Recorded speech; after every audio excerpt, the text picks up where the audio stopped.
And for other associates of C Street, the secretive ministry and living quarters for several members of Congress, at which Governor Sanford and Senator John Ensign of Nevada both received some sort of counseling during their extramarital affairs.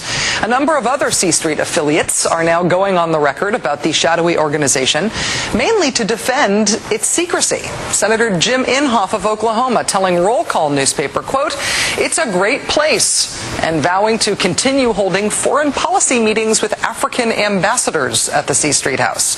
Former Ohio Congressman Tony Hall tells Politico.com the prayer breakfasts he attended at C Street were, quote, "probably some of the best moments I had during the week, precisely because we closed the doors." C Street is also in the news anew because of something that happened on the House floor last week. A member of Congress, one with ties to C Street, argued against public funding for abortion services by saying that if there were public funding for abortion, Barack Obama might have been aborted as a fetus. Also, Clarence Thomas. If you think of it in human terms, there is a financial incentive that will be put in place, paid for by tax dollars, that will encourage women who are single parents living below the poverty level to have the opportunity for a free abortion. If you take that scenario and apply it to many of the great minds we have today, who would we have been deprived of? Our president grew up in those similar circumstances. If that financial incentive was in place, is it possible that his mother may have taken advantage of it? Clarence Thomas, Supreme Court Justice, if those circumstances were in place, is it possible that we have been denied his great mind? It's Representative Todd Tiahrt, Republican of Kansas. I wonder how we settled on those two, Clarence Thomas and Barack Obama. What do they have in common? Congressman Tiahrt was first elected as part of the Republican Revolution in 1994. He is now running for the United States Senate in Kansas. Joining us now is Jeff Sharlet, who wrote about Congressman. Everybody knows the war is over. Everybody knows the good guys lost. Everybody knows the fight. Hello, folks. Here in the last 2 hours of the radio show today, we're simulcasting at PrisonPlanet.tv in living color. I want to thank all the PrisonPlanet.tv members for joining us and all the AM and FM shortwave satellite internet listeners as well, and the folks listening to the free podcast later at Infowars.com. Jeff Sharlet, I've seen him on a lot of national TV programs, and I read an article he wrote for the New York Times. He is a New York Times best-selling author of The Family, The Secret Fundamentalism at the Heart of American Power. I actually saw an article about him in the New York Times. And a contributing editor to Harper's and Rolling Stone, has been writing about the intersection of religion, politics, and culture for more than a decade. His writing on religion has earned him praise from writers, and it goes on from there.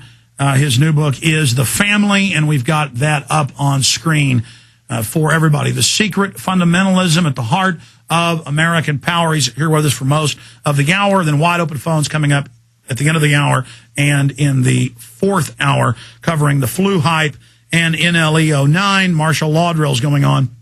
So that's coming up. Jeff, thank you for coming on with us. Hey, Alex. Thanks for having me. It's a real honor. You bet. Honor to have you. I wanted to play Rachel Maddow kind of breaking down what you were going over first.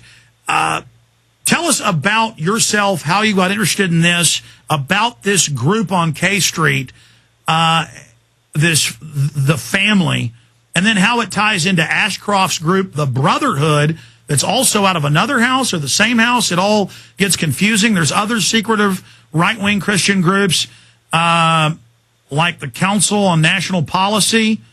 There's a lot of different organizations, and I haven't studied them all, but I've tried to look at some of them. Tell us about how you woke up to this group. Well, first I should say it's C Street, not K Street, and you know C Street. There you go. Yeah, see, I get them all. Exactly. We think of K Street as the kind of the avenue of influence in Washington. I think we've got a got a lobbyist. I had a Freudian slip. Sorry, go ahead. Yeah, exactly. Well, they're acting like it, aren't they? It began. I was several years ago. I was working on my first book. I was traveling around the country and spending time with unusual religious communities, and a friend of mine, worried that her brother had joined a cult, said, would you meet with him? This was way back in 2011. And so this guy came up. I'd known him for 12 years, and frankly, he'd always been kind of a jerk. But he had really turned his life around, despite the fact he left his career, left his relationship to move to Washington and be of service to powerful people. And he said, look, you won't understand it unless you see it, and you can't get in unless you're invited. And I said, well, how do I apply? And he said, there are no applications, there's just the family.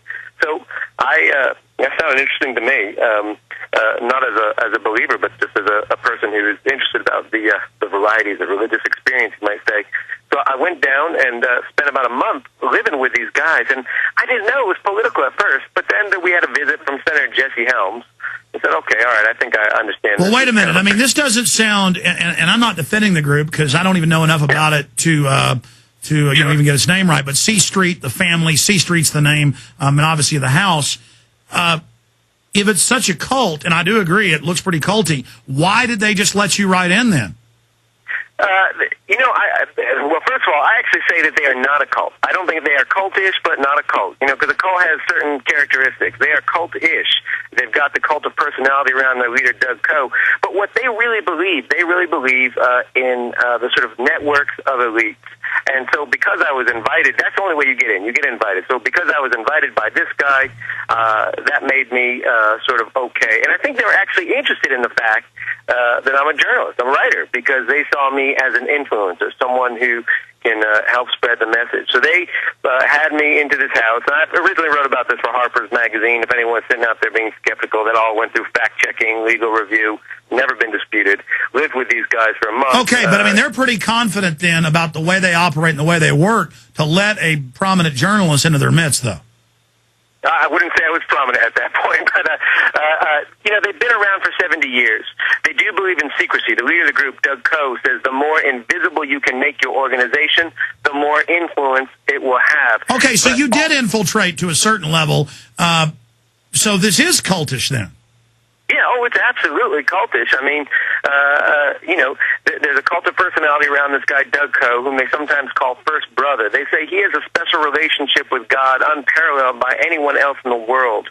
And that also that the inner circle members, and here's where it gets really creepy, and when we're talking about Senator Ensign and Governor Sanford, guys linked to the group, the inner circle members are not bound by the same morality that applies to the rest of us. The morality is a human construct, and God has a different story ready for these powerful men. Now, is this the same group that Ashcroft's part of? Because I saw articles like 4 or 5 years ago about, and did some research about Ashcroft part of a house he lived at and other people that were members. I mean, is this the only group like this, or are you aware of others? No, you're thinking of Ashcroft. I spent, you may even have been looking at my, I mean, I've been writing about this for a while.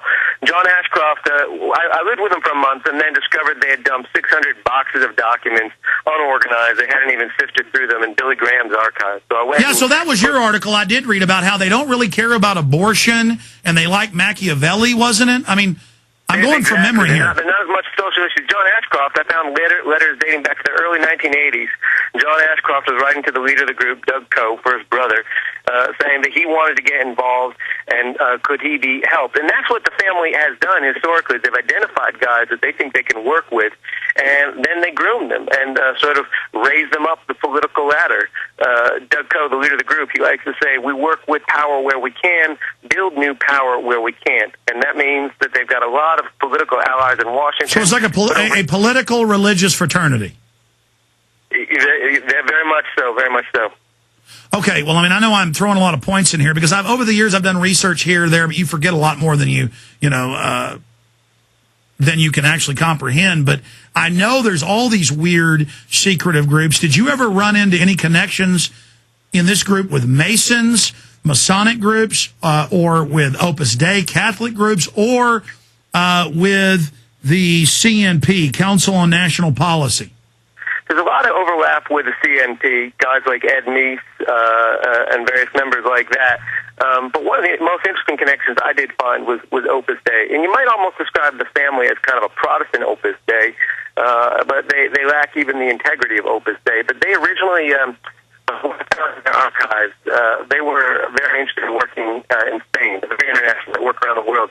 The dictator for a long time there was named Franco, and he was not interested in having any Protestant groups around until they made contact with some ministers in his government, Opus Dei members, and then started building up a network of alliances. For my research, I got to spend a lot of time with Senator Sam Brownback of Kansas, who has the unique distinction of being a member of the family and an associate of Opus Dei. He converted to a very strange kind of Catholicism through Opus Dei's chapel, which appropriately enough actually is on K Street in Washington. Okay, see, those are the questions I haven't seen asked on television. I've read your articles over the years and haven't read your book yet, though we just got it. And so I've got a piece here, a piece there, and I'm trying to delve more into the architecture of left-wing and right-wing groups. Did you ever run into any connections to Bohemian Grove? Because a lot of, quote, Christian conservatives that have these big public personas as Christian conservatives also go to the Grove that Richard Nixon described as a homosexual orgy.